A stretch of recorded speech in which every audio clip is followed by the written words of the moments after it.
How does the finance department contribute to measuring the return on investment or the ROI of digital marketing initiatives? So I love this point. I could go to town on this point, but we're not going to, right? Because at the end of the day, isn't that what it's all about, right? It's about how are you getting back something for the money that you spent. That is, if you ever wanted to understand what an ROI is, that is the basic definition. What are you getting back based on what you put in?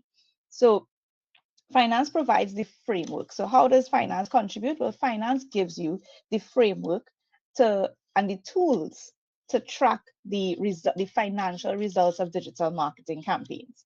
So we're looking at metrics like cost per lead. We're looking at metrics like customer acquisition costs and return on ad spend. These are just three examples. Cost per lead is marketing spend over the number of leads. It's very simple formulas, but at the end of the day, these are the metrics that you want to understand to be able to know, well, am I getting back something reasonable based on what I spent? Now, here's the problem though, and here's where I want to speak specifically to the CFOs on this. While these are good metrics and you want to know what those metrics are, the challenge that you're going to have is, are you set up to track that data?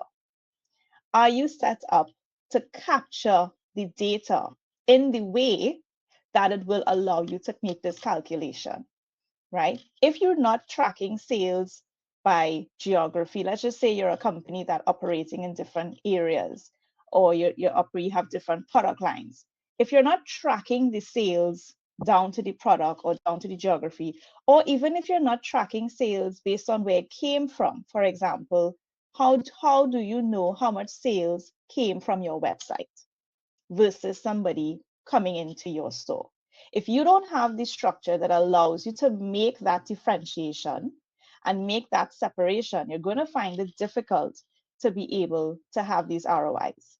So while your contribution is to measure, while these are an example of the formulas that you use to measure, if you don't have the financial structure, the backing to get the contributing factors, this is where, and I think this is what is happening, where CFOs don't see the value. And it's not that because the value isn't there, it's just that it's not being captured in a way that it translates to the CFO. So tracking ROI is one of the most important ways that finance contributes to understand, the return on investment of digital marketing. However, my caveat is the biggest challenge is ensuring that your systems allow you to get the information, to get the number of leads, to get the number of specific sale transactions for you to understand, oh, I got sales from this particular campaign. If your digital back end is not giving you the information, then this is where the disconnect happens.